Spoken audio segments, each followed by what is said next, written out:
what can you do to help? You want to attend a conference, you have financiers, you see, you can't even say, okay, let me just make it. What can you do for the text?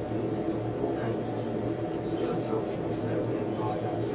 we'll get dollars, right? But just because this question. Not satisfied. I'm happy I allowed you at that. So, what I would recommend, I was going to say, you should know someone that for counsel. No, but really, those that I do know, I'm able to advocate for them, right? So, I mean, it is important to know people.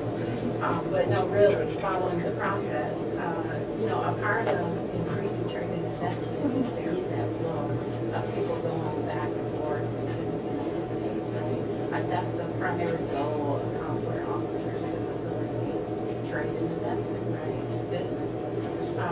So what I would say, I can't tell you what to do to get a visa, right? Because you have to go through the process. But I will say that as our new consul general has gotten around to meeting with people and hearing, some of the issues businesses are having, it's important. I don't know if any of you are a member of the agency, the American Business Council, but if you are, for instance, having the agency advocate for you or to share your story, to say, hey, I'm trying to go to the U.S. to do business, but it's impacting my business, X, Y, Z. And so you have to localize that. Obviously, we don't want to have people missing important meetings. And so, if we don't know, we can't help. So that's, how I would, navigate that process. I would not have your meeting because it's important. And I also wouldn't wait till the last minute. So, like, if you meet someone like a U.S. consulate, don't tell me the day before you have to travel because you have a lot in your visa, right? Like, help me help you. So I guess I will give those tips. Okay. I'm sure the American Business Council website will be crushed. Okay, Dave, it's been a nice conversation. Thank you very much. Thank you so much.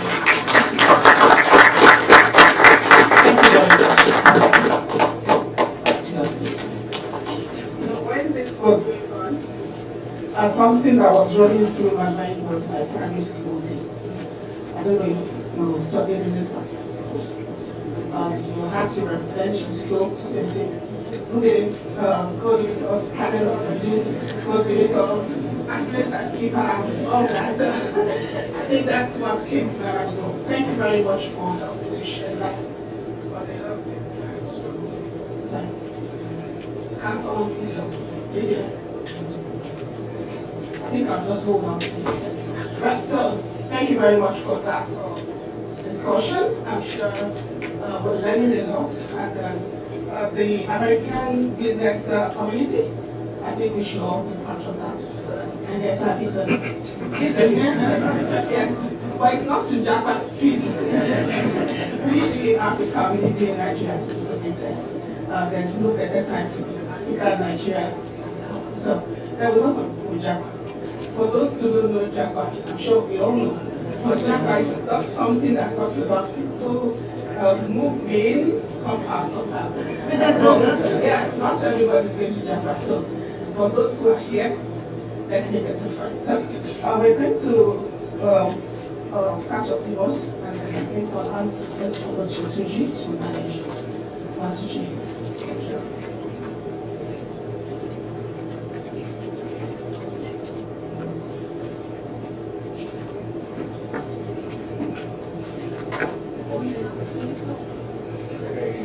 Thank you.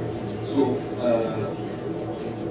at the very foundation of what all of us in the pitch, it's not exactly it's more on how they can partner and provide value with the corporates during that period. So, we're going to have the first batch going to have the final session, then we're going to have the second batch. And I think what home leaders.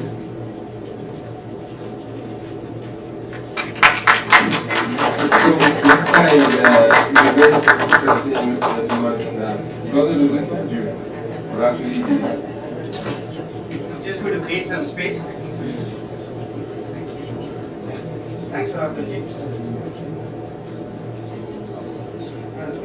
Hi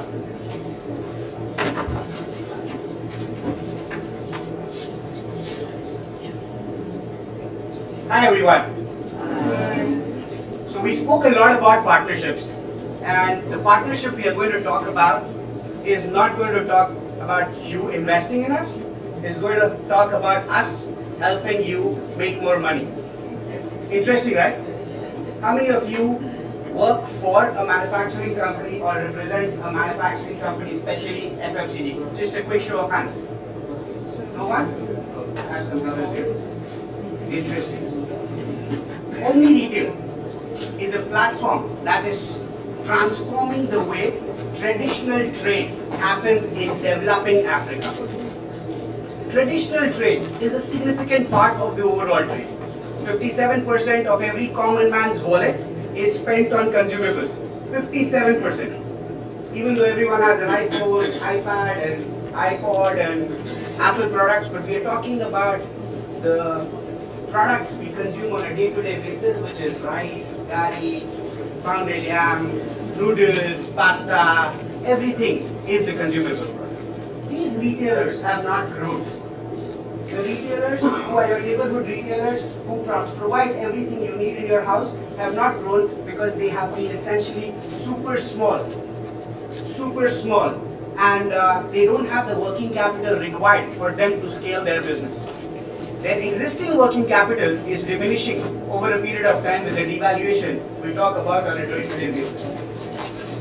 But we don't know exactly how are they going to cope up. Exactly what's going to change that the trade in Nigeria, trade in Ghana would become modern trade. We have seen Walmart, ShopRite go out of business, leave the country. But how exactly is our trade going to offer us the next level solution? Three core problems the traditional trade faces. Chief, can you open close the door, please? Three core problems the traditional trade faces, which we are here solving it for the trade, are: number one, inefficient and non-structured procurement. Finding products, they have to go to a carrying machine, a Agege, trade fair, which you know what the experience is like. Sweaty, unorganized, haggling. Second part, these people do not have financial inclusion, because of which they don't have credit history, because of which they don't have organized working capital. How exactly are they going to scale their businesses? And last and very important one is, there are no recommendations, no data available to guide a retailer in terms of what products he should sell in which city and in terms of what price point he should sell at. How should he manage his store more effectively for him to scale?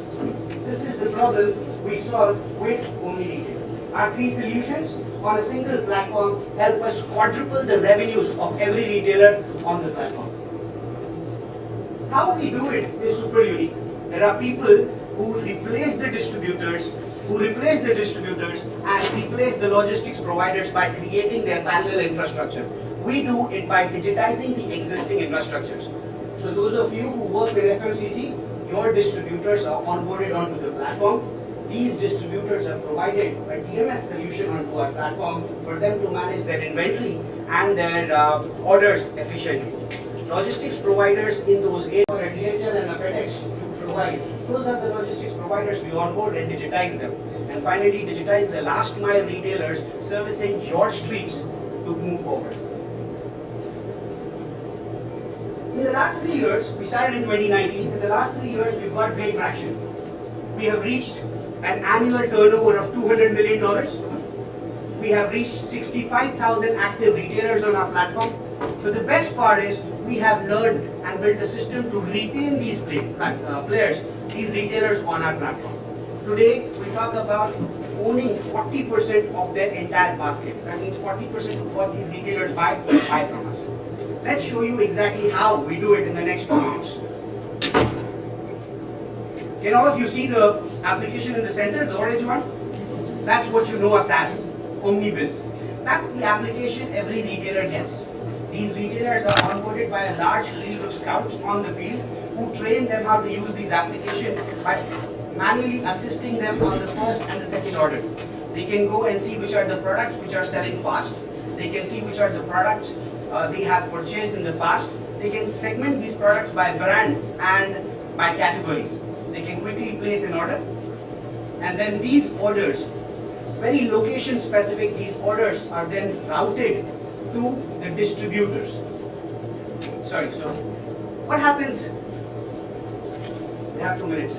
What happens is these dashboards. Two things only. One, how the distributor manages their live inventory on the platform, and second, he gets to see only the shipments he has to manage. So once he manages his inventory, updates the price, he sees the shipment, and he knows how to pack it and keep it ready.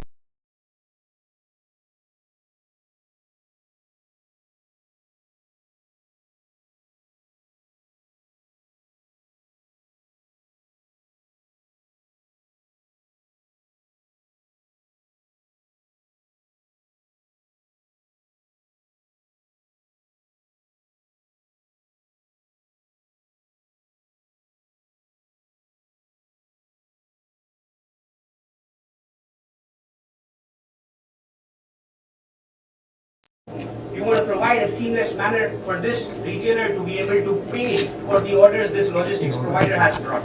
So we have embedded a wallet onto the platform, which enables them to pay for an order live there when the logistics provider brings the goods. And they can pay through their wallet, which is a saving account.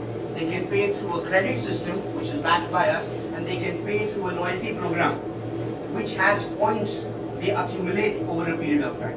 Are we together? This, just 1 more minute, and from here, when he receives the order, we move it into their inventory system. I will show you the inventory system later, but we will go to the manufacturer dashboard, which is, some of you would love it, all the information end to end. Once the goods leave the warehouses of a manufacturer, the time they are consumed by a consumer, that information entirety is visible on our platform. Helps the manufacturer make better decisions, which are the areas their numeric distribution is down, which are the areas they need to take action on making a better place. So we are digitizing the way traditional trade functions and would love to interact with you. Thank you.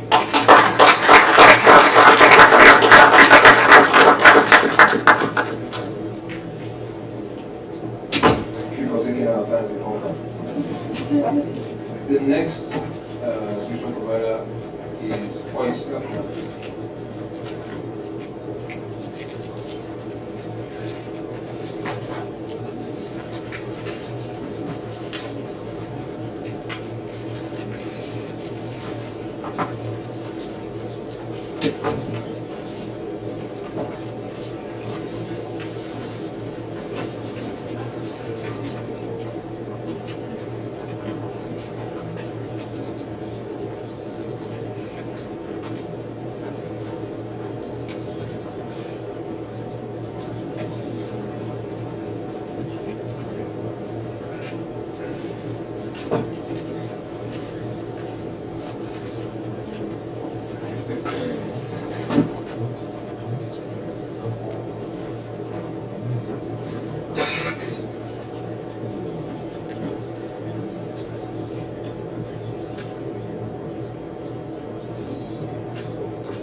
Good afternoon. My name is Brian. I'm co-founder of Oyster. At Oyster, what we do is so we help African lenders to unlock lending opportunities for lenders. Yeah, so the problem, there are over 800 million adults who are left out of the traditional credit system. out of which 80% are African adults, do not have data with the credit bureau. And also the lenders, financial institutions are faced with non-performing loan ratio issue, where they get to lend money out and they don't get their money back. But so I'm going to start using this.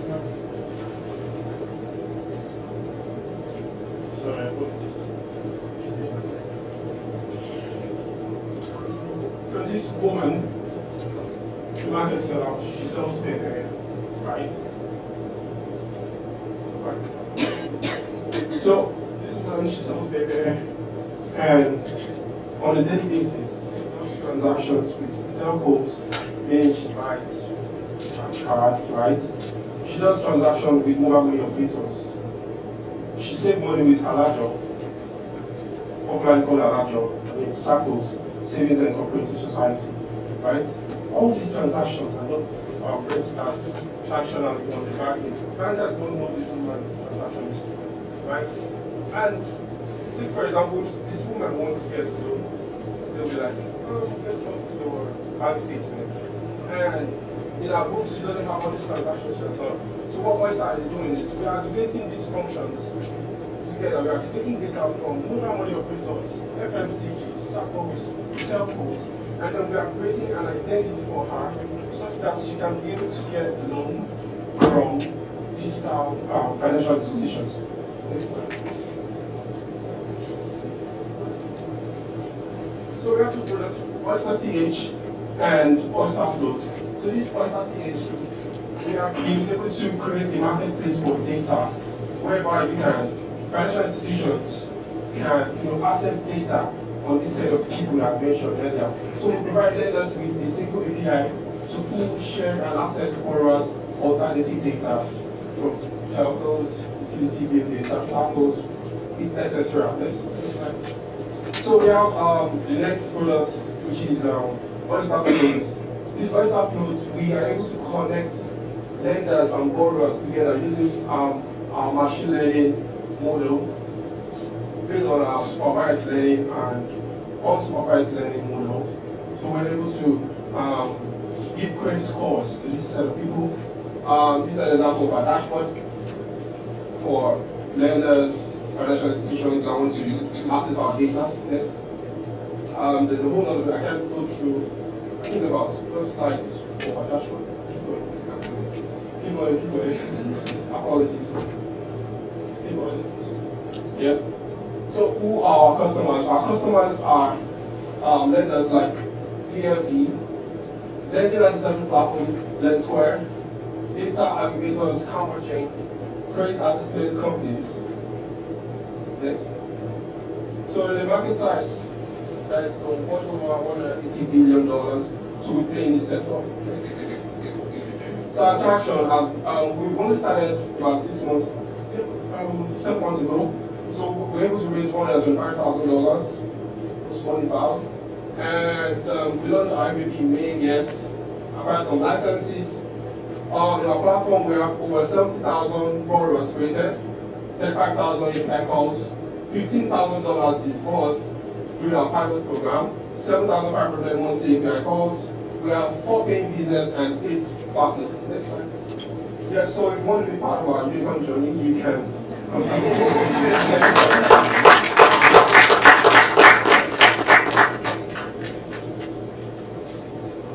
Thank you. Next up is Capsa Tech.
bear with us. We'll just set it out.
Okay, hi everyone.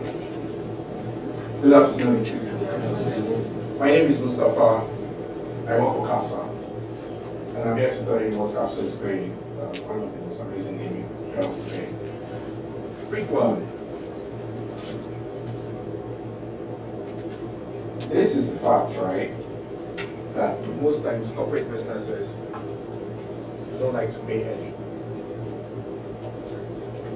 They don't. It's not. Yeah, so, I mean, I'll try to speak as loud as possible. It was here. This is next level. So, I was hoping I would move.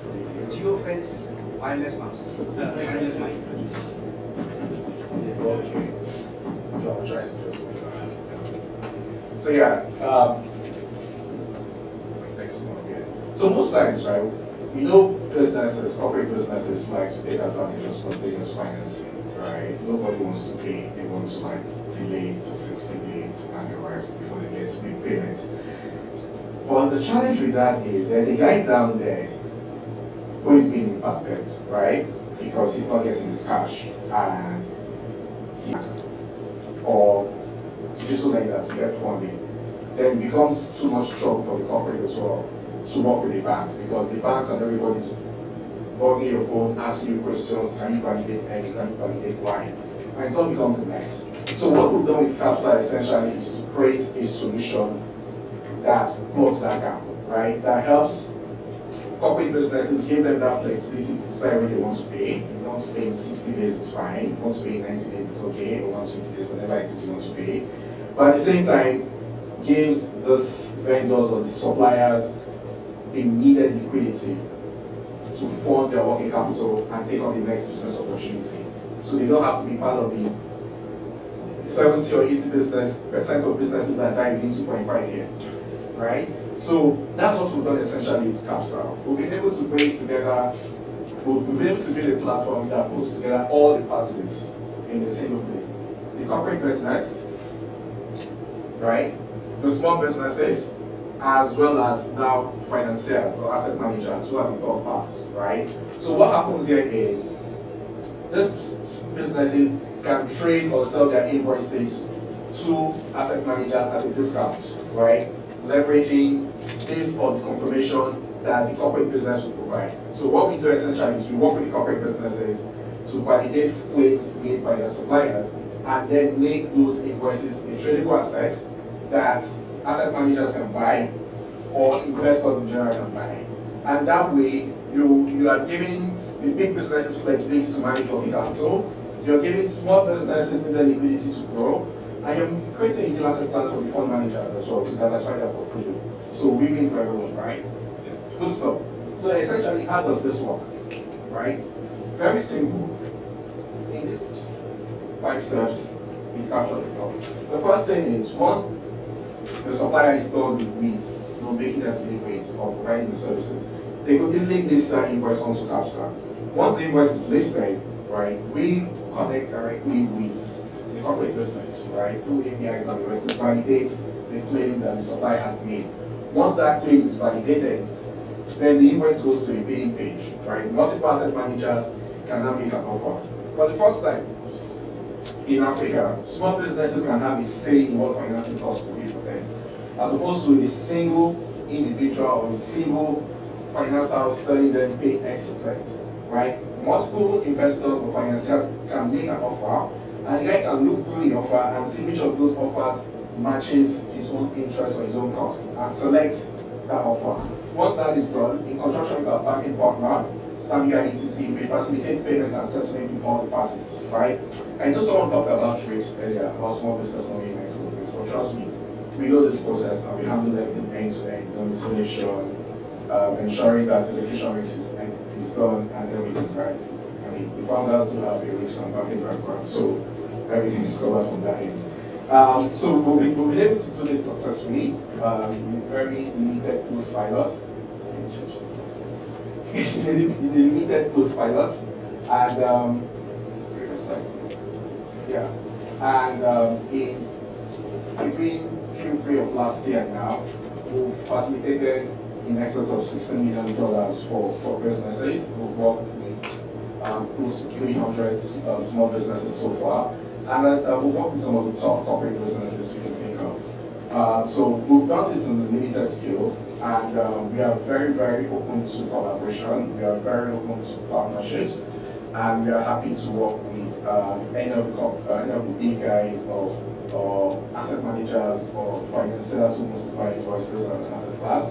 And for the corporates who are willing to extend and have that flexibility to pay and keep their supply chain more sustainable and maybe do that in a responsible way down the line. Thank you.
So we'll just have the second panel,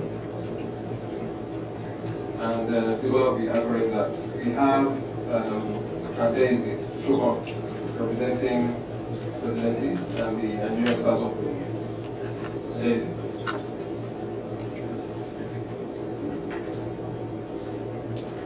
We also have the Managing Director of People's Energy, Ernest Akinola.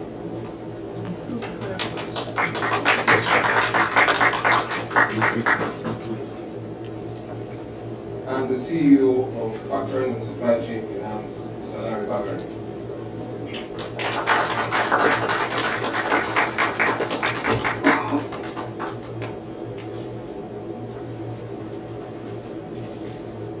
think again it was making special variations. Who was you? Thank you. And I'd like to invite the gentleman from the USMC. Yep.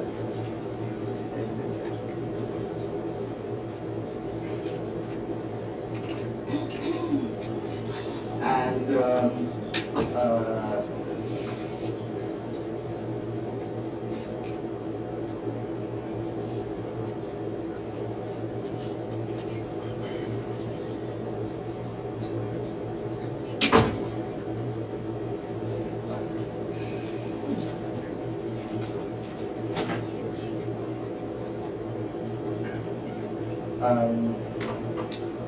do we have Chisom here?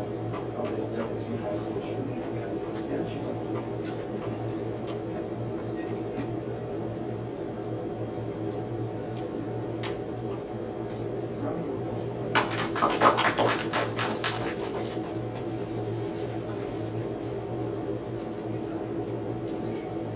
Benedicta, how are you? From Canadian. So I think people are going in and out. There's one other person who was in shadow, but I'd actually like you to come up there because of what he does. Philip, I know I didn't prep you. Yeah, what's up? There's some very interesting observations that we can show. So I'm going to start because I kind of like to move around and all. This panel is more around policy, climate, innovation, and all. And I'm very happy that we've got some amazing people here. I'm going to start off first of all with the Nigerian startup bill. The Nigerian, thank you. I've been working on it for such a long time that I still remember it as the startup bill. So it's now the Nigerian Startup Act, thank you for correcting me. And so I'm going to start off with the Nigerian Startup Act and the environment it creates for startups in Nigeria and what impact that has across the continent. So from a policy point of view, and I'll ask the same thing of everyone, starting with the diaspora, of course. From a policy point of view, how important is this act for startups and even for corporates in Nigeria? So first, the act helps to really unlock the potential of our digital economy. Before the act, we know that there was a lot of skepticism and almost apathy and fear. I mean, startups were hiding from government, who were setting up shop or registering outside the country. So this distrust between government because of the disruptive regulation. And so the idea was how could we create a regulation and enabling environment to attract investors, to protect startups, and just unlock the huge opportunity that the digital economy provide. And so what that did was the first thing it did was to build trust. So we call it the big tent approach. And this is collective. So it's not big tent approach because it was inclusive, which is a big deal, but it was inclusive, it was a collective and immediate action. So we weren't just coming together just to talk as a grammar. We're coming together to take immediate action. We created a bill at the time turning the bill into an act within 6 months.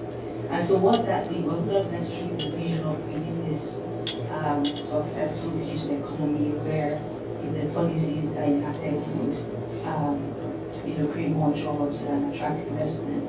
It was also shaping how we did policy. It was shaping how we do policy, not just in tech, but how we do policy in general. Because it was smart, it was inclusive, the process was legal, it was agile. I mean, people were worried if government would achieve. Government were surprised how involved and enthusiastic the family and the president and everybody came together to make it work. So I think, if anything, it's shaped how we're thinking about policy now, and it's already boosting confidence, I think, with investors. And I think the same principles are guided how we achieved this 13 months, we did it in 6 months, but like I say, we shoot for the sky, land the star, right? Land the stars, something like that.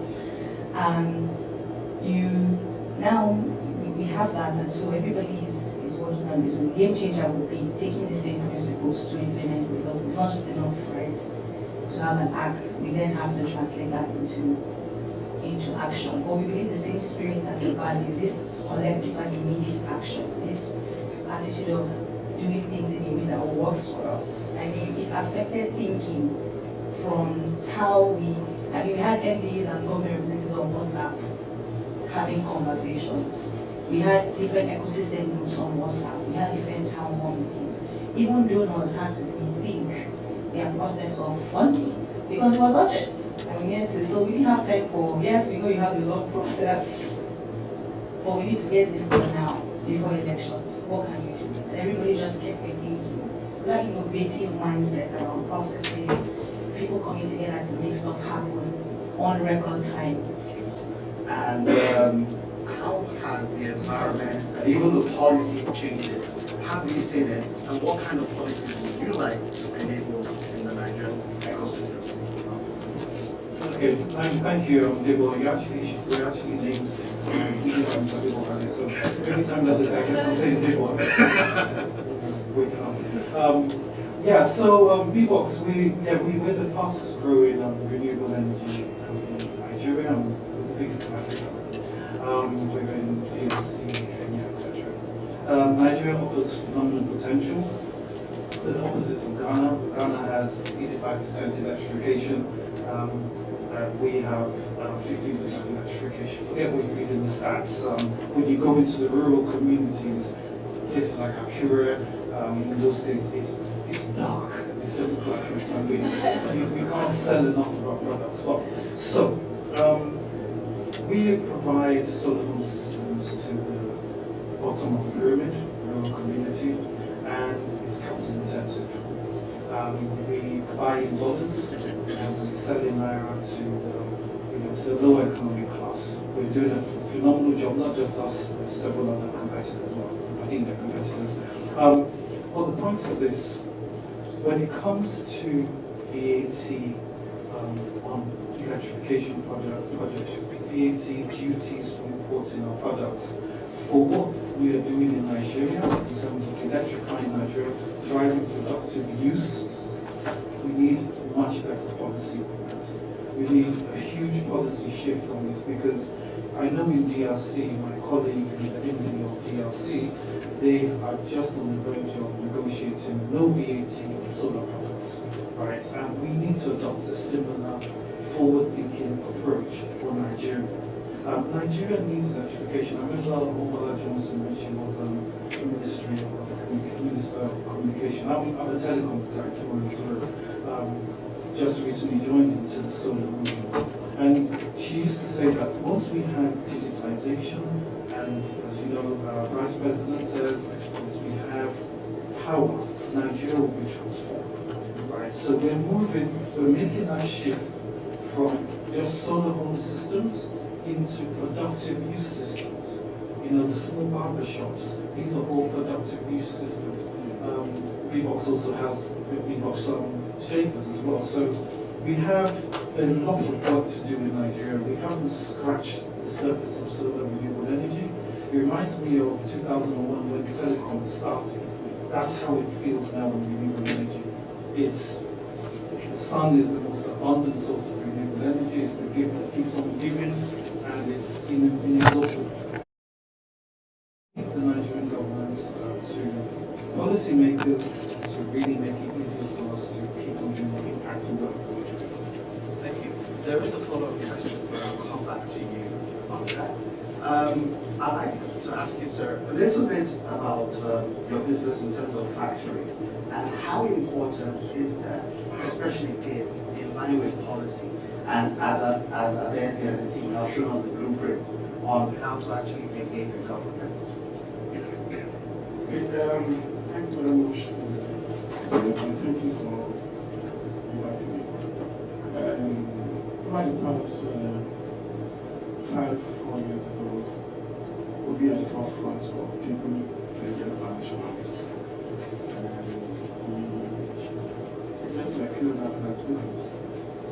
international regulation. What I hear when you see, I mean, the most visible financial institution we see today is the banks. And the reality is, they're not so science fits all, as I say.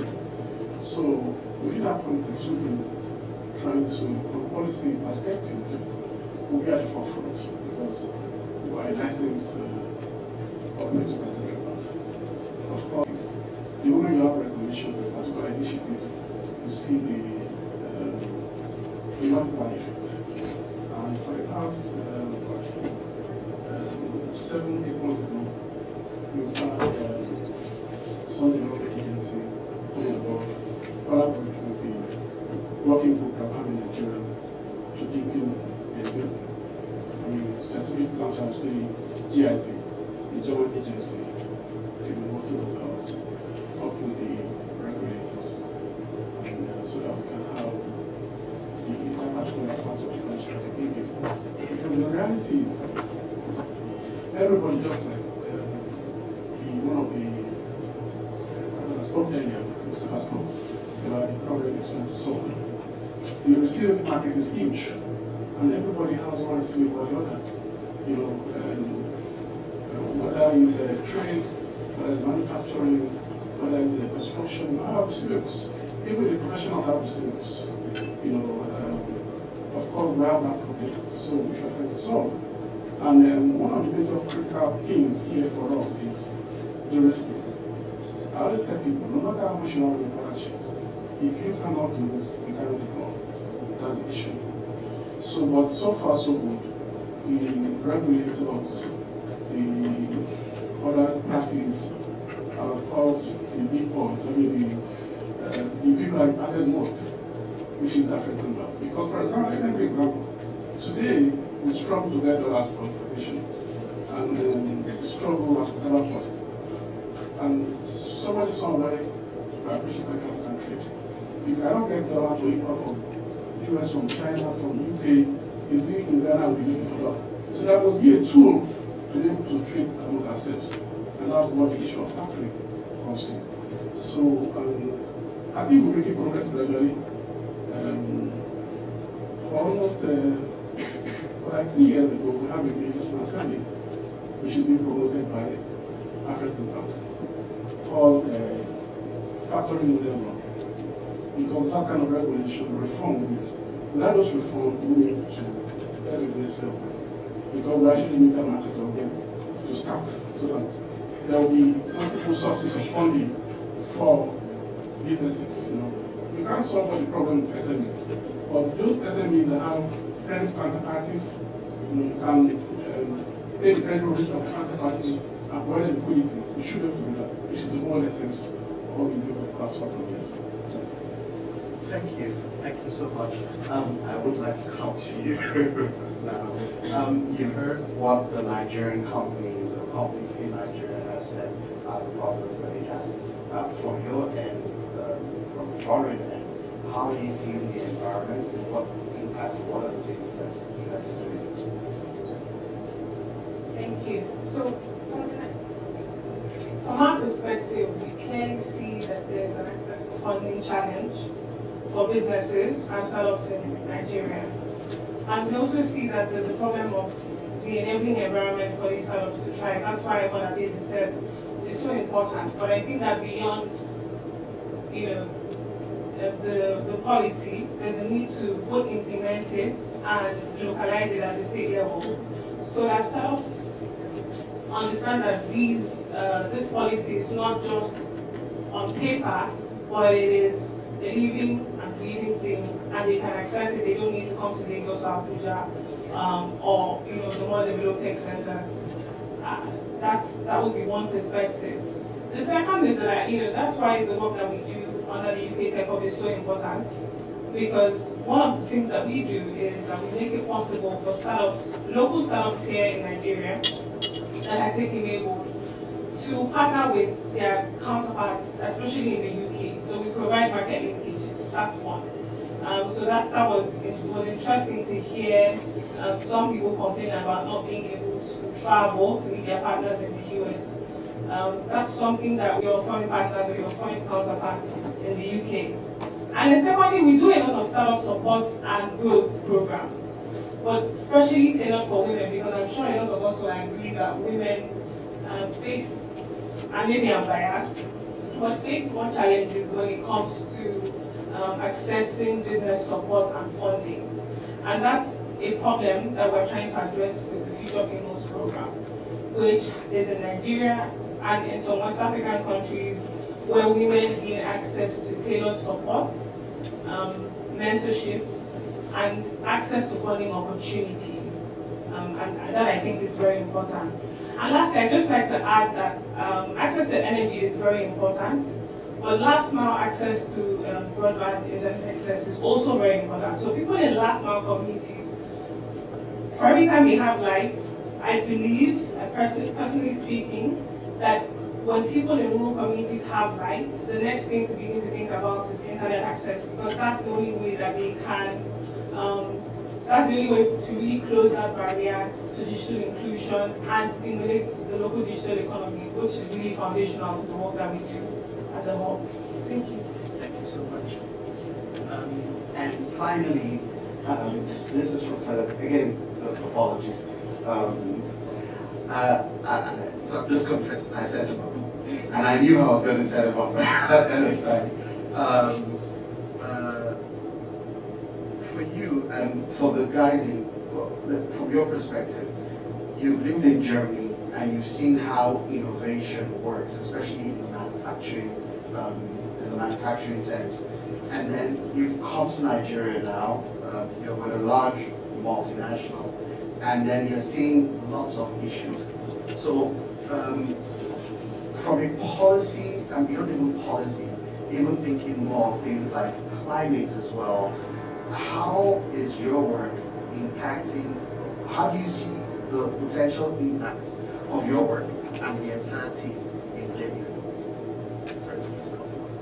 Okay, let me try. Thank you for the surprise and for having me here. So for Julius Berger, actually we build a lot of infrastructure here in Nigeria and at a high class quality. And I think also for the digital economy, we need more than a mobile phone and some data. Also in Eco-Atlantic, there's Africa Data Center, for example. So infrastructure is key. I think it's really good if Nigeria is focusing on it, because we don't need to build up huge factories or something.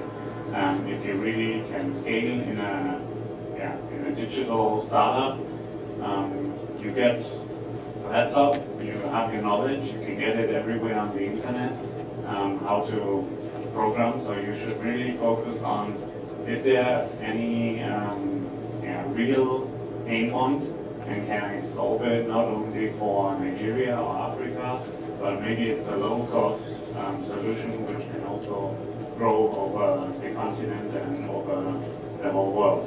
So I think we should not only focus on solving local problems, but maybe being innovative, because if the pressure is high enough, and then you get some real innovation. So of course, everything in Germany is driven by cutting costs. We want to digitize so that you can streamline everything, that you have a nice dashboard for the customer to order and things like this. These are problems we're not really facing here, because we have still manpower. You don't get access to the resources.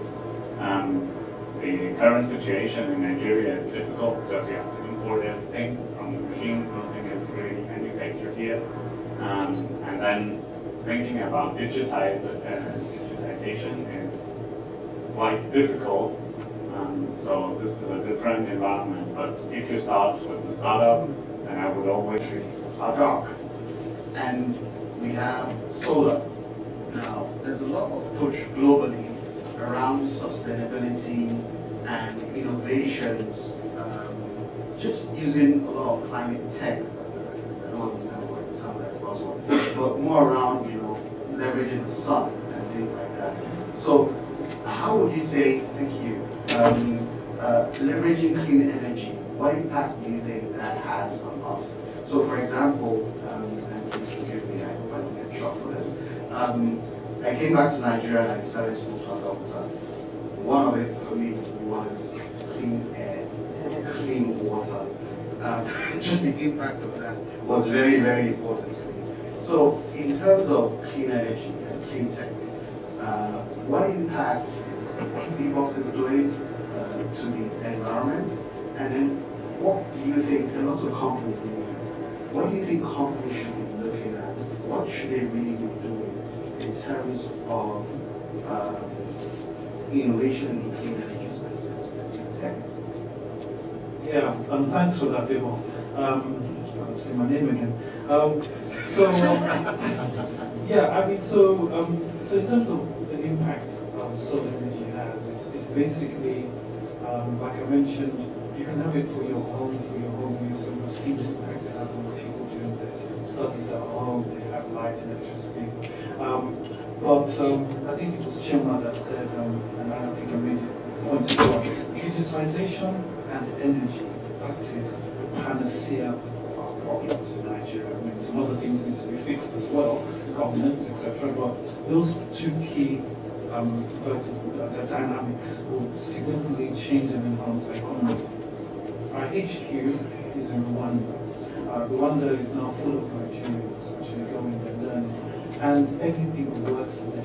Why? Because there's digitization and there's energy, right? So the impact it's having is we are going into we're primarily launched 18 months old. We launched in the southwest, right, which has the highest level of education, financial inclusion, and digital tech connectivity. We need the connectivity because our units, we sell to people, we lease to own.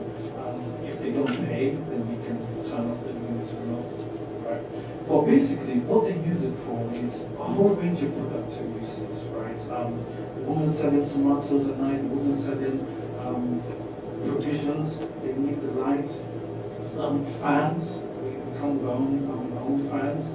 TVs, they're all selling very significantly. Betting shops, as you know, POS, they all need electricity. I mean, it's just the lifeblood of any growing economy.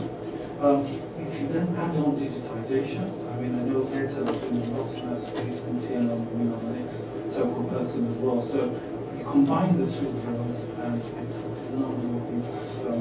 I like the fact that you're going to do it, because in fact, I think I even know that road near Passengers Farm or something. Yeah. So another place that is really up and coming, reminds me of Milton Keynes in the UK, where it was built for structure. We just need to do the same thing. Now, what do companies need to do? I think I was speaking to a gentleman, I don't know if he's still in here, he was one of the startup hubs. He said his costs, he's gone solar a long time ago, he's got inverters in his house. And he said that his costs have dropped by 70%. The one thing about solar is that it doesn't have any price inflation. The sun is always there 330 days of the year in Nigeria. There's no inflation. We've all experienced what happened with diesel, all right, and we're all paying 90%. Even the UK is paying 90% more. Everybody's paying more for their diesel and for electricity, except people that own solar. Yeah. So imagine if your business was powered by this, and if you look out the window there, there's a house there. All the roofs covered with solar panels. If you put enough panels on, lots of businesses are going down that route. Some businesses are being purposefully built for solar energy to run their businesses. So I think that it's a no-brainer in many respects. Yeah, that's better.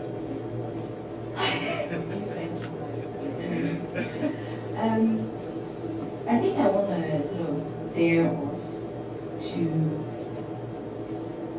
be more action-oriented. And if there's anything that we learned from the bill, is that meetings, we didn't just have meetings to talk, we have meetings to share ideas, but also to take action. So the first step is there is a clear vision. President Buhari said he wanted to create a enabling environment. He didn't even set the goal.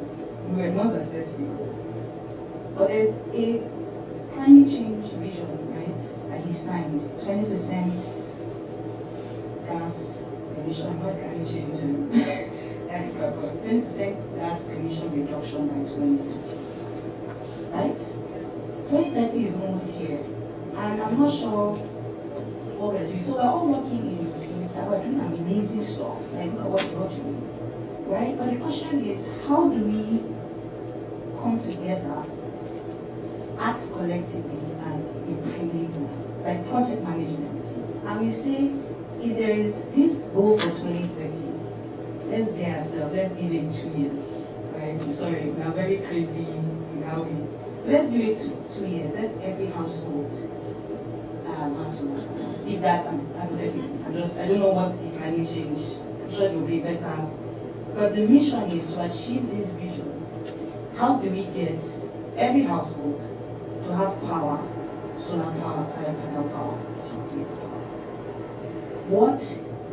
So then we create an advisory group, people representing every stakeholder across the climate change or solar panel distribution, policy, startups, donors, corporates, and we're thinking. We leave that meeting with a plan of action.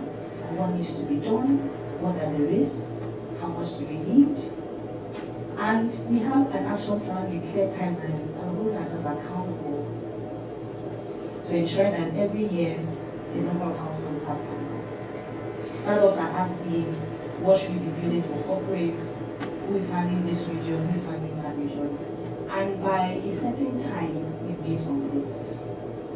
So I want to dare us, and we GetFundedAfrica or Microsoft, when we have this meeting again, it should be more of a accountability type meeting. Everybody working together, government in the room, what policies should we be enacting to ensure every household has that? Should we be reducing licenses? Should we be putting more money? And we leave them with everybody having the role they're supposed to be, and we're holding ourselves accountable.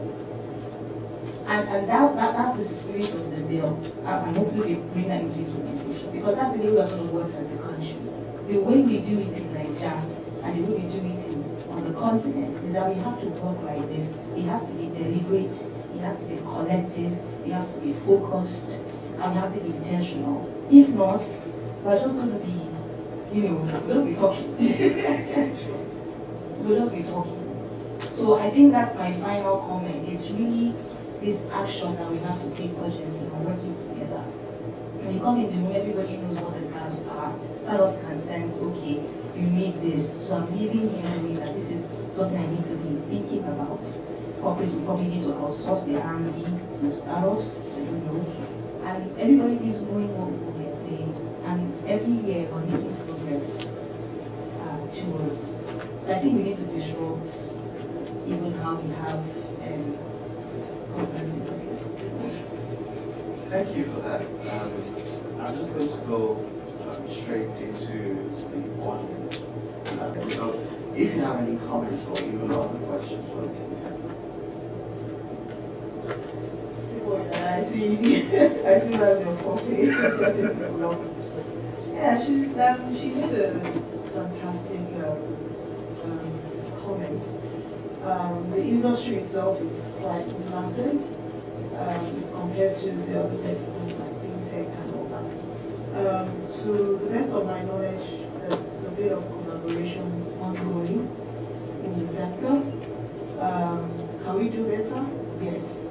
And that's why a company like Siemens, we actually set up the ventures, Siemens Energy Ventures, with the mandate to collaborate with startups and to accelerate the whole energy access in Africa, and also, of course, the energy transition. And that's why I'm also here, to meet with all the stakeholders. We can't do it alone, that's the reality. So let's, I know there are some associations, Renewable Energy Association, RAIN. There's quite a bit going on in the space. GIZ is also doing an awesome job, but can we do better? Yes, I agree. And we also need to get. And my organization has particularly realize that regardless of whatever we do, if we don't get the government to also pay into it, we're just wasting our time. So more engagements with the government. My company has actually taken this up, and we all need to work together as stakeholders. Thank you. My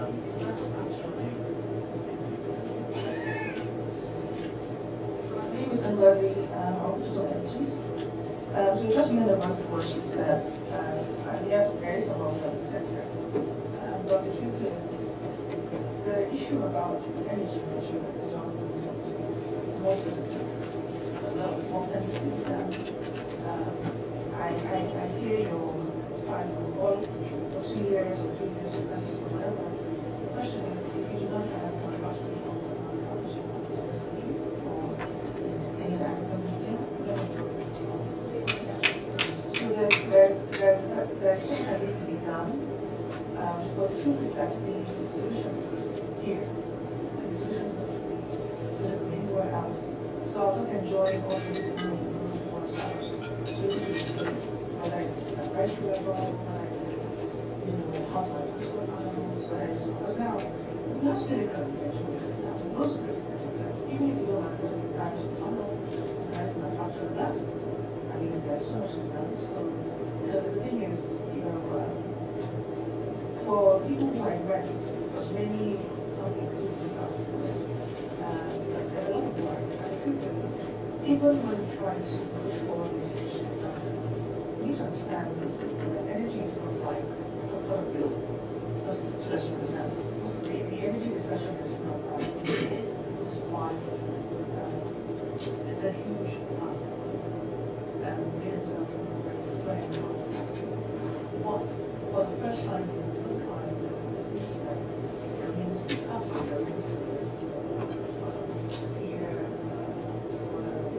for as long as the royalties they get to it, whether it's oil and gas, whatever. I mean, Nigeria is blessed with everything required to have a solid energy mixes. I mean, you should have energy mixes that link to states.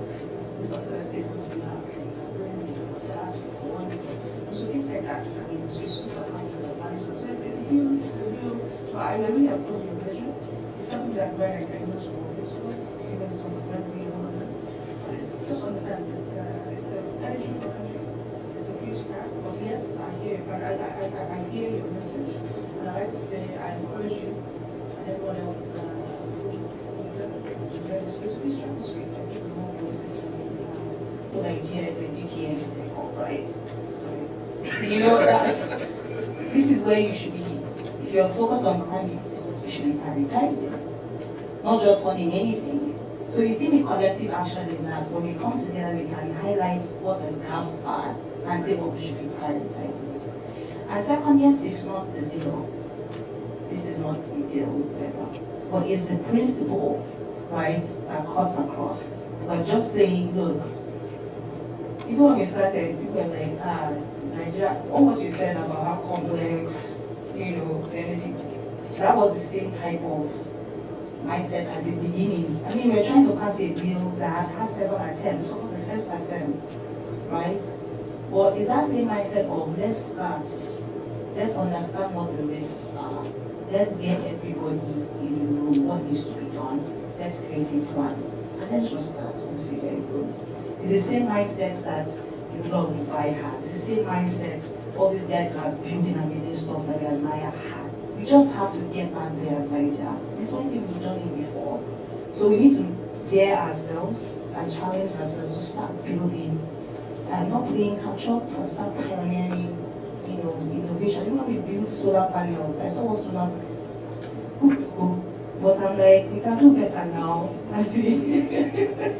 So let's do quality stuff, let's do mind-blowing stuff, and let's let all these guys have focused, and governments as well. I just want to, I believe that everything you said I agree with. We should be careful of, if you try and eat an elephant, one day where do you start eating an elephant from? They're so big, don't try and boil the ocean. So our own attempt in that is, we're going to start with the local assembly. right? Baby steps. Let's understand what the process is first before we dive into manufacturing. Because one of the big challenges for manufacturing is you need power, you need constant power. So my colleague in India, Kenya, Reeboks, they're starting assembly, I think, next month. So we're going to look into that, to start leveraging the skills from that before we, and also you get better duties, tax duties on when you start assembling, and we can scale into manufacturing. But all the points are really valid. I just think we need to, if you think it's an elephant, you won't know where to start eating it. That's, So this is a topic I'm passionate about because I do have background in renewable energy. And I just wanted to spotlight the OEMs and assembling companies that I think are doing amazing work. There's Green Technologies, and they do inverters from scratch. They're based out of Enugu. And there's Oxano Technologies, if I'm correct. I'm trying to be sure that they are either manufacturing or assembling, but they're doing it locally here. And solar companies are using their products and services. And let me tell you what they need, because I understand them, I work with them. They need patient capital, please. And a lot of times, because of Forex, they make projections and we know what happens to them. And that's why I would just need to speak to the work that Olon is doing, which I think is magnificent, because they're providing that patient capital in addition to technical assistance, whatever that is, business support, and mentorship for these businesses. So I feel like if we encourage the ones that are already existing, if we try and build a pipeline of ideation or early stage businesses that are solving these problems, we will have more and more people come into the ecosystem. And I think that's very important to note. While we need more people in, what are we doing to support the ones that are existing? What policies? And again, there are policies, all on the climate change and the energy access side. I don't want to go over that. There are a ton of policies, believe me. The problem that we have is implementation. And it's really because, like she said, the government, and this is personally speaking, please, are engaging the government, which is something that they didn't used to do until they realized that the government, without any knowledge of what was going on in their ecosystem, would make, to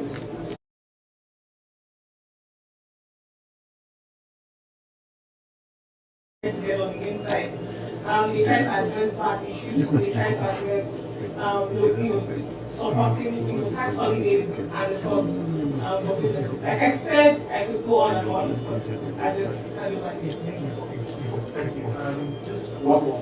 Because all of you funding, and so I wanted to ask how factoring can actually help. This is more on the manufacturing side. She alluded to the fact that people are going to need patient capital. When talk of patient capital, that's the difference is entirely. What financial institutions provide people in our space is working capital, which is a mass of.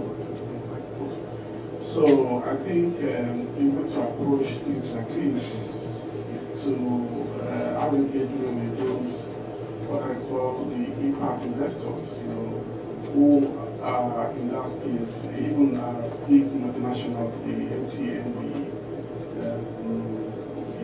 the Foundation and others, collaborate with them to say, okay, you know what, we need to support people in this case by giving them kind of a grant, and so then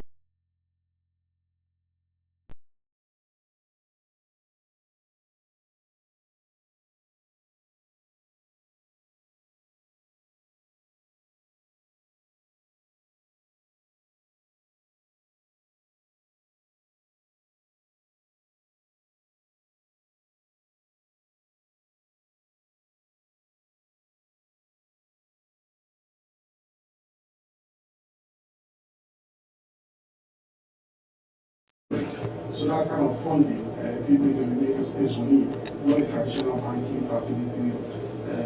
Of course, there are the capital market or perhaps some of their to see able to securitize. That's kind of things I think will work here. You shouldn't look at the traditional bank for salvation. It's not good. Thank you. Many of the banks here have lots of innovative stuff. So just at first what you said, I understand what you said, but the government now we do have should I say levy of tax on foreign transportation. In the past,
Just one more comment on that, because this was our problem. We had the same task in our camps and facilities.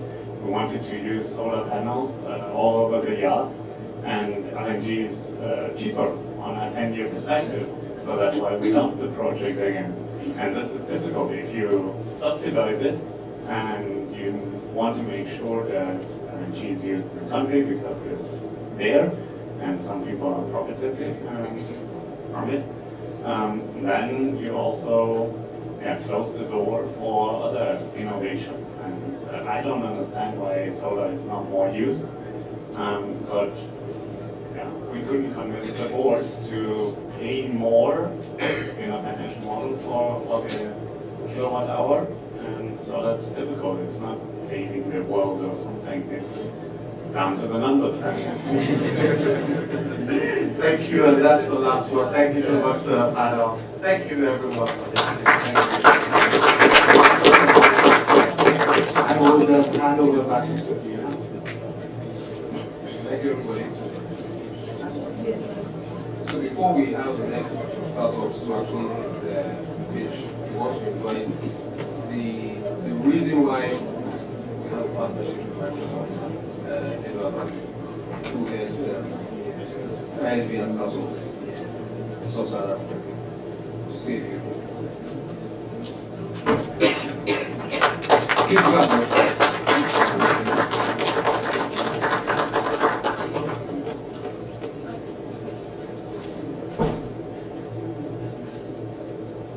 Thank you, everyone. Thank you, everyone, for coming out. I'm glad you didn't introduce me as the landlord, because I think I've heard him intentionally introduce something like the landlord. But super happy to have all of you here. My name is Edwabas, and I manage the startup ecosystem for Microsoft across West and East Africa. And somehow it's going to be really weird here. And I'm glad you're here for a good cause, and I can see the interactions that are happening. So I'm going to spend the next 5 to 10 minutes just to walk you through what our, I know you've seen it on the slides, startups from the solution providers, so we're going to make this interactive, and I'm just going to get 10 minutes walking you through what our strategy is, and then you will sort of understand why we have this strategy. Right? So a bit about Microsoft. Microsoft has been engaging the startup ecosystem for a while. There was an organization with Microsoft that used to be called the Microsoft for Africa. And so at that point, we were doing those one-on-one type engagements with the startups. And if you would agree with me, the startup ecosystem in the continent has evolved. So think of 4 years ago, and think of 4 years today, and it's been positively. It's evolving in a positive way. And so with that was also doubling down on our strategy in the continent, saying, and this is just hypothetical numbers, saying that we had engaged maybe 10, maybe 100 startups in the past. Hey, can we double down on that and get that to 1,000, get that to 10,000? In a couple of you have probably seen the news earlier on in the year, when Microsoft did an announcement through the African Transformation Office saying we're going to be it. Now, this was coming out of the new strategy that we have in the ecosystem. An interesting fact about the new strategy was we went to the ecosystem and we inquired from the ecosystem, what do you want to hear from us? What do you want Microsoft to help you do? And when I say ecosystem, where think of religious, think of some venture capitals in the room today, think of the startups themselves, companies. And so part of the things, and I'll just mention a few things, just summarizing part of the things we heard. Key to what we heard was, we heard startups saying to us, Microsoft is super great when it comes to the technical part, technical resources for us, but we do need a lot more beyond that. How can you help us from this perspective? How can you take my company, which I have to do from Nigeria to from Nairobi to Cairo to South Africa? And beyond that was, how do you help us partner? How do you help us assess funds? I need money to grow my business, I need money. How do you help us on that investment journey? And then there was also the bit around, can you increase your technical parameters for us, help us with like resources, give us free credit, give us a lot more other free things. And so we went back internally and sort of tried to harness the full power of Microsoft on a global scale to come up with what our engagement model in the country solutions are. And so key to that for us was we're intentional about helping our startups to engage in our current corporate and enterprise ecosystem. So if you would agree with me that Microsoft has penetration into some big companies across the continent. And so there are startups who have B2B focused solutions, and some of which are the ones presenting today. Now, the whole idea of this forum is that you are in the room from different organizations. You're seeing, for instance, what an open Richard is doing, and you're on FFCG, and there's a partnership that you can have with that, and sort of just expanding that bandwidth and getting into his journey faster. Right. In addition to that is what we also said what we call like a Microsoft VC circle, where we had a couple of investors across the world who saying we believe in the Microsoft vision, and as such, we're pledging to invest this amount of money into startup solution providers that are coming from the platform. Of course, with due diligence from them, and sort of just us doing that handshake and funneling back to the startups. And the key to that for us was also how do we help the startups, the ones that have, how do we help with visibility? How do we take on startups from one market to the other? And the next slide presentation, especially if we are going to be joining virtually, you're going to have some Kenyan startups who have some really amazing solution that are already thriving in their country, who are also going to be speaking who are also going to be presenting to everybody in the room. By virtue of that, saying if you are anyway interested in those companies and what they're doing, then they can do a partnership with one company. And then in addition to that, which is one of the things I like to talk about the least is, we also revamped on our technical capabilities for the startups. So we started on, expanding our portfolio for the services for every startup in the continent, providing you with what you would call Azure credit. So Azure credit is cloud credit, so just breaking that down. Think of every solution provider. Think of every solution provider. Let me maybe you can hear me. Think of every solution provider that has reason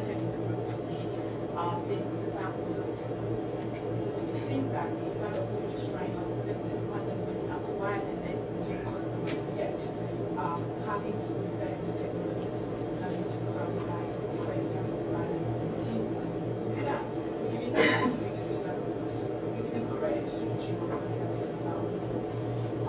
free cheese, free Office 365 licenses. So we're enabling startups, but be it you're a startup to say, I have an idea that one day I'll be able to I've already started showing the traction towards getting it. We do have something for every startup. Now the last point I wanted to mention was key to our structure, we were like the managers, we're very big on ecosystem engagement, we're very big on partnering with ecosystem engagement. So GFA is one of our partners on the but I won't take so much of the time. There's a lot of staff already waiting to present this, so sure I can take one or two questions from the crowd. One or two questions quickly. Maybe just one small comment. What I have seen also in Germany from the startups, most of them use all the Google products because it's free at the beginning, and corporates use Microsoft. So we as a corporate, we all of course have Microsoft, we got it stable, you can rely on it and everything. But how can you make this change that more, you mentioned credits for cloud service and everything, but is there a change that startups will also, from the beginning, tend to use Microsoft products? So Thank you. So I'm just going to agree with that. Yes, so it's something that we had noticed. But I'll tell you, since we launched our startup strategy for the continent, that is changing significantly for us in the continent.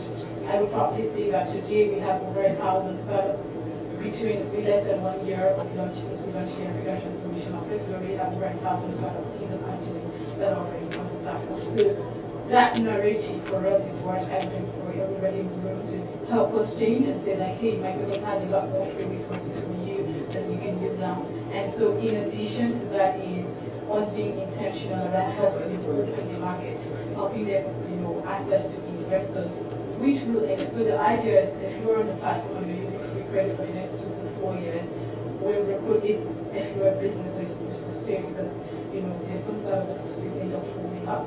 But we're helping you with the right engine. We will help you grow and then it will pay your bill eventually. Because at the end of the day, you have to grow and then you start paying your bills.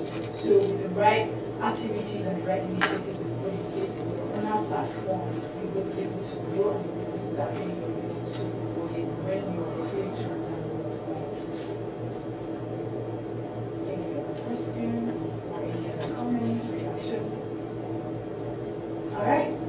All right, thank you very much, and thank you once again for coming, and let's have a great time whenever you have.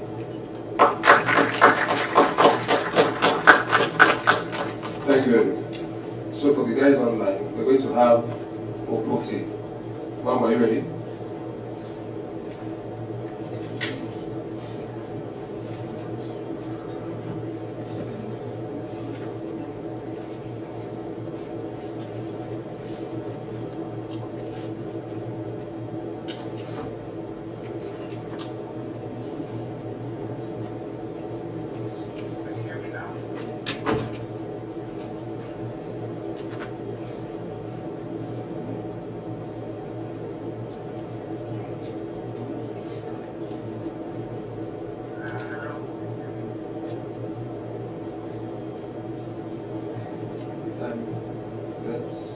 EPS, let's just have EPS.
that resources companies typically have in Africa. So most African cities have grown really rapidly in the past couple of years. In fact, in the last decade, they grew by 3x. And this has really gone on without proper planning. This led to a real big problem of poor address systems or even lack of address systems. So for instance, in Nigeria here, there are many places that we just push it just a couple of years ago and now they are residential areas. But then there was no planning there and then people don't really know how the address systems work. This is a really big problem for the utility companies as they're not able to properly account for the number of customers. They don't really have information on the customers that they're providing services to. They don't also know the amount of assets that they have. When I say assets, I mean things like their transformers, their low tension cables. They don't know what transformer is servicing or customer. So this is a huge blank for them in actually collecting revenue that they realize from these customers. So we did a survey. The survey was done on about 29 African countries, and this showed that the typical utility has losses of about 35% of the electricity that they put out. This means that if, for instance, they're supposed to be transmitting 100 megawatts, they are only collecting revenue for 65 megawatts. This means about $5 billion upwards of dollars revenue on the table annually. This is a large sum of money that they're just not collecting because they don't have this data and this ability. So this is not just a problem for the utilities, it's also a problem for the cities and for the people that are playing in the cities, the customers, the commercial institutions, the industries. So basically, on average, the African cities have less than 12 hours of electricity. In Nigeria, that's not really our case, it's less than 12 hours. So on average, in African cities, that's statistic. This leaves us with subsidizing, and like we heard, not enough people are using solar, so using generators, which is very expensive, and just Nigeria alone is about $28 billion naira annually, or dollars annually. And this also leads to pollution, because we said we're burning diesel and things like that. We realized that electrifying the country or the continent is something that's going to really drive growth. And although solar has a big role to play, the most efficient way of providing large amounts of power to African cities, especially the really dense populated areas, like we said, the corridors of this world, is through the grid. So we provided two solutions that can do that. The first one is to provide data. So we have KINDS, which is like the digital repository of customer and asset data. So we have men on the field actually tagging smart meters, installing smart meters, tagging customers to the meters. So the utilities have a view of how many customers actually live in this building, what low tension pole transmits electricity to this building, what the transformer is actually even transmitting electricity, so they can see that information.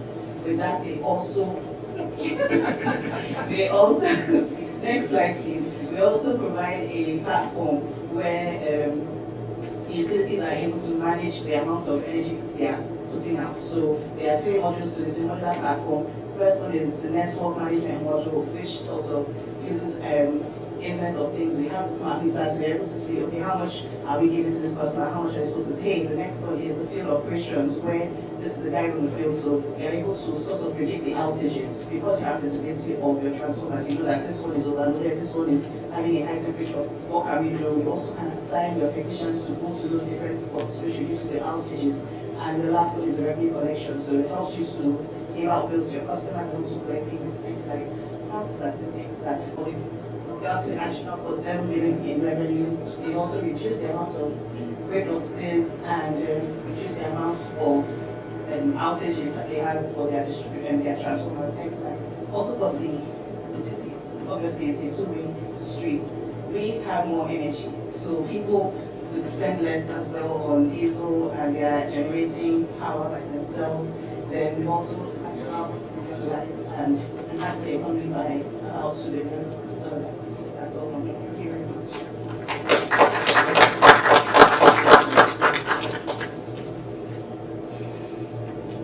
Dragon?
Good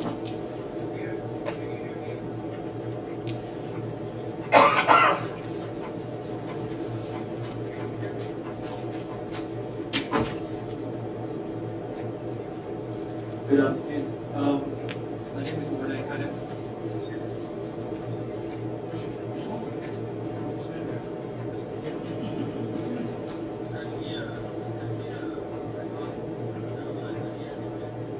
Okay.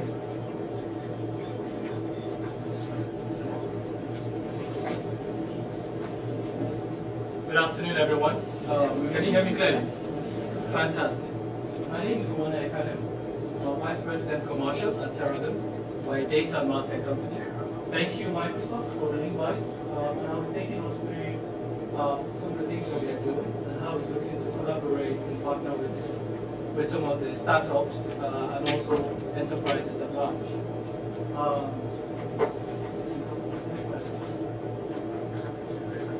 So for some of us, and I'm here, I'm head of Saragon. We started about 14 years ago as a vast company. And we've since evolved into a data and marketing technology company. So essentially, we started working with telcos, providing vast services, caller tunes, ringtone tunes at the time. And we've leveraged our partnership and understanding of consumer insights, not just in Nigeria, but also the market that we operate out of, to improve some of the marketing outcomes. And we'll show you how we are able to do that. Next slide. So today, when we think about understanding a consumer, there are several channels from a marketing standpoint. Online, you can leverage social media, you can leverage websites, emails. Offline, you can leverage SMS, flash messages, you name it, even USSD. But to find one platform that can offer intelligence across both sides becomes super useful. And that's what Saragon has tried to solve. Now, for this to work, we started to focus on mobile phone numbers. In Nigeria today, the average person uses at least 2 SIM cards. I'm never saying 2 mobile phones now. 2 SIM cards, right? Some persons have 2 phones with 2 SIM cards, and that's false. So the question now becomes, for one how do you understand the 5 W's of my profile, right? So who am I? Where do I engage? What time am I engaging? When am I engaging? And why, right? Now, enterprises and startups are trying to figure out consumer behavior. Because if you understand, you can predict, and if you can predict, you can change the narrative, right? And that's where innovation comes in. So the type of content that you begin to put in front of your consumers, determine uptake, determine lifetime value, and the rest, right? So for us, when we're thinking about startups, we're trying to solve the problem around how do you even safely collect first-party data? Because that's where it starts. Probably I've had digital marketing, and you've now started hearing data-driven marketing, right? Now, many years back when I was in school, I was told that the consumer journey starts from research. Remember? And that was Google. So you type into Google, and then whatever you want, if you want to do your project, then you go on Google has all the answers. It's like the oracle, so to speak. But today, you need to understand first-party data. You need to understand the 5 W's of your customer or consumer, as it were. And this is where we see some of the problems and we've tried to fix them. So trying to, one, collect first-party data safely within compliance is something that we've tried to address. 2, understanding that people or businesses have data in multiple databases or it's fragmented across the organization, and how do you harmonize, unify, and then more importantly, enrich, right? And that's what we're trying to solve. So today, we've built 4 main platforms, right? All of them unified into an ecosystem which we call Saragon Marketing Cloud. Now, what this allows for us to do is to bring the relationship that we have with our supply-side partners, most of telcos, there's some friendly faces in the room already, and then of course, we have access to DMPs, data management platforms. So these are like CRMs for themselves. So you think of CRMs, you think of DMPs, and then you not think of what we call CDPs. So Terragon today has rolled out CDPs, customer data platforms, with the sole idea to help organizations to help collect first-party data, enrich. So beyond your who data, start talking about the other W's, right? And then segment. For some organizations, especially marketing, as you hear things like personas, right? We are moving away from personas. We're talking about addressable audiences. What does that mean? Now, the data on profiles or customers are only as relevant at the time you query them. How many of us have Facebook accounts? Just raise your hands. It's okay. It's not a trick question. If you do, can you remember some of the things you feel when you are registering on Facebook? Can you remember? So, the academic opens the Facebook account.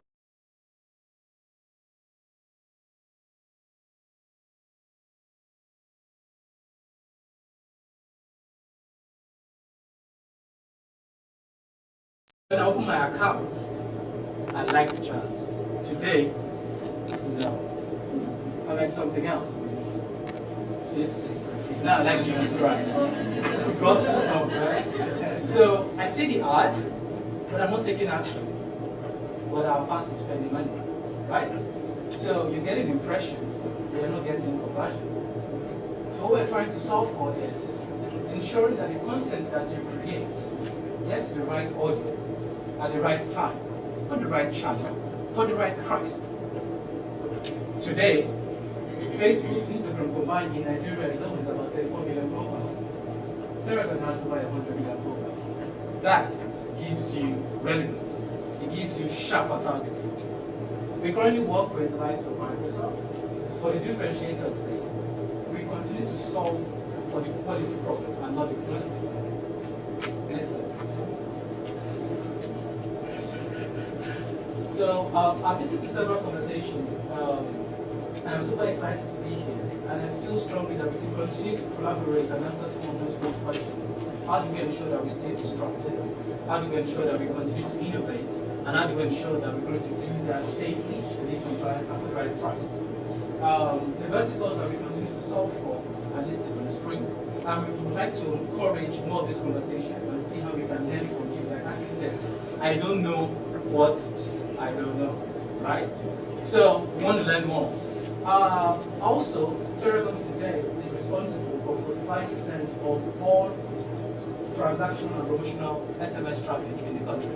What that allows us to do is, in addition to having access to data or profiles, we can also increase or enrich your what we call customer value. So when a customer has a debit account, credit account, right? Multiples of such events we use to enrich that mobile phone number on our back end. So when a customer comes or a startup comes and he or she is looking to attract that type of audience, because of that enriched insight, we're able to offer the right type of profiles for you. Let's just summarize some of the things that we do today. And we're going to solve and change some of these narratives across the markets that we operate out of. And we're looking forward to engaging more of you during the day. Thank you very much. Thank you. The team from Pass here.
Hi everyone.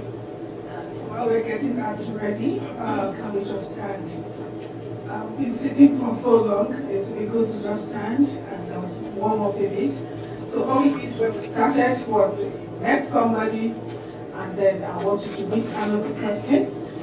See, this place is full of a lot of business opportunities. I'm seeing so many people and some people you've not met.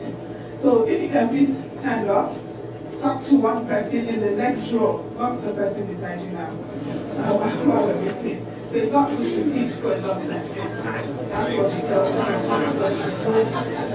This was for 2 minutes.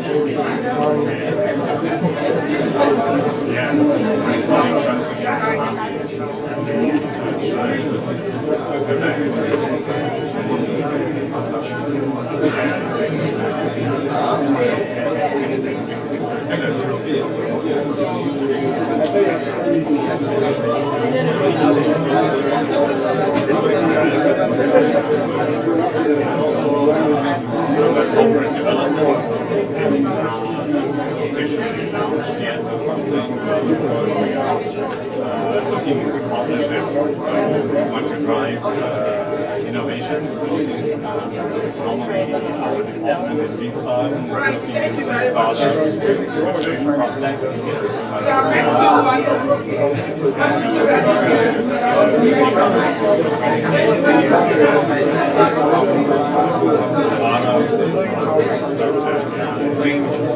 It's really time.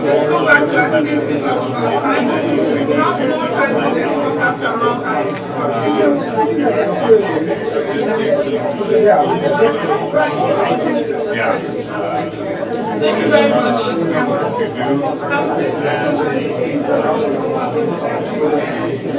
I'm also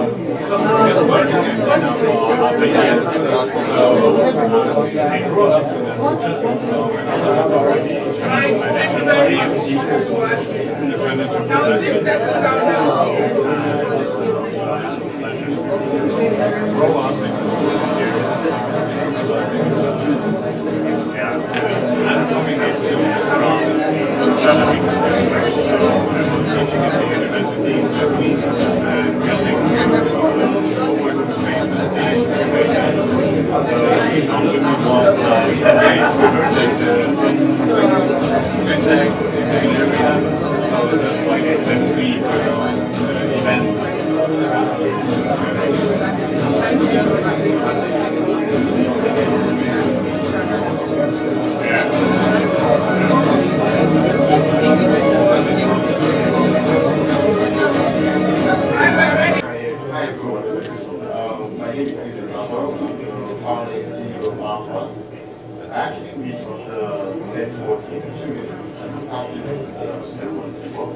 So I would like to do mine from there, just in 2 seconds.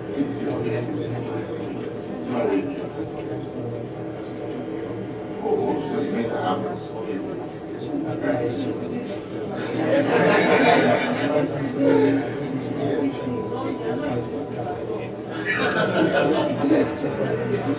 Yeah, so on launch like our pass was launched out as happiness fastest one to check out for digital commerce. The reason why we decided to build this very solution was because we discovered a payout of all shopping carts are abandoned on a yearly basis, accounting for largely about 75% cart abandonment annually. Now by this I mean consumers, shoppers are faced with rigorous checkout process of having to fill the first name, last name, phone number, email, shipping address, as well as their credit card and debit card information over and over again across the board. Right, but then over time, we had to like evolve into more like expanding into the retail offline space. And today, we now provide banking, payment, and financial services to businesses. Right. So before now, one of the major reasons why I asked about the FMCG folks here is because I have worked in Gambu prior to building this very company, right? And one thing I did discover at the time was when you look at the different channels of trade cut across the direct to retail, the open markets, modern trade, amongst many others. One thing is common. When you send out these sales reps sales supervisors, sales managers out there to sell products. When you send out these sales reps, supervisors, sales managers out there to the field, one thing happens. When they sell the different SKUs of products out there, they tend to collect cash, right? And then they get back to the office, right, looking out for ways to exchange the cash back and just do the basic reconciliation of stuff that happens, right? Right. So, but then you would find three major problems. One, payment collection across different channels of trade like I mentioned. Two, is on the fraudulent part of things, the fraud part of things, right? When you get back to the office, and you're trying to see the correlation between the different products they went out to the field with and the cash they came back with. Most times it doesn't correlate. So by that, I would refer to that as fraud. Now, one major thing is very important to FMCG, as well as even the large distributors you can find out there, is data insight of the active product versus competition. Right. Now, how has Alpha solved this problem? What we do for the FMCG space, key distributors, is we provide their sales reps, right, with business account numbers, POS terminals, and as well QR codes to accept payments from their customers on the field. Right. Now, secondly, is one thing is to accept this payment, another thing is to confirm this payment. Right. So we build out our solution in a way that you can easily confirm this payment. It doesn't matter the channel the fund is coming in from, or the payment is coming in from, be it a QR code payment, a card payment, or a transfer. Right. The payments are instant. You get to confirm it instantly. Right. And as well for back office, they can also make use of the invoice and as well account statement for reconciliation purposes. Now, I'd love to talk about the high uptime, right? What distinguishes our pass from the other payment providers is the fact that we have more like a multi-suite, right, solution where we alternate across different processors. So take for instance, a lot of times you go out there to buy things, it could be in a supermarket, a restaurant, and amongst many others, where your card tends to fail, they say, oh, decline payment, timeout, amongst many other things. It could be because